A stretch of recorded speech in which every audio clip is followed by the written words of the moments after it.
आज हम बात करेंगे हम टीवी के नए ड्रामा मेरी तन्हाई के पहले एपिसोड के बारे में। क्या ये ड्रामा एक्सपेक्टेशंस पर पूरा उतरा है या नहीं? चलिए देखते हैं। Story overview, no spoilers. Drama की कहानी एक इमोशनल और इंटेंस लव स्टोरी लग रही है। कुबरा खान का कैरेक्टर एक स्ट्रॉन्ग और इंडिपेंडेंट लड़की का है, जबकि अजान सामी खान एक सेंसिटिव और पैशनेट रोल में नजर आए हैं। पहली एपिसोड में कहानी काफी स्मूथली स्टार्ट होती है और ऑडियंस को एंगेज्ड रखने की कोशिश की गई है। Acting and performances. Kubra Khan की एक्टिंग जबरदस्त है। उनका कैरेक्टर इमोशंस को अच्छे तरीके से पोर्ट्रे करता है। अजान सामी खान का परफॉर्मेंस भी बेहतर है, लेकिन उनका कैरेक्टर थोड़ा मिस्टीरियस लग रहा है। हिना बयात और शमून अब्बासी साइड कैरेक्टर्स में स्ट्रॉन्ग प्रेजेंस रखते हैं।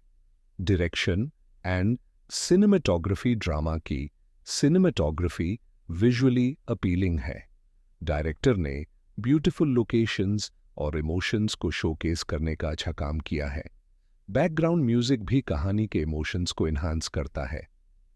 Public reaction and reviews positive. लोगों को कुबरा खान की एक्टिंग पसंद आ रही है और ड्रामा का स्लो बर्न रोमांस अपील कर रहा है। नेगेटिव, कुछ लोगों का कहना है कि स्टोरी प्रिडिक्टेबल लग रही है और कुछ डायलॉग्स बेटर हो सकते थे। Final verdict. Episode 1 rating 4 out of 5। Strong performances और अच्छी सिनेमेटोग्राफी के बावजूद स्टोरी थोड़ी और एंगेजिंग हो सकती थी। क्या आपको ये ड्रामा पसंद आया? अपनी राय कमेंट्स में जरूर दें।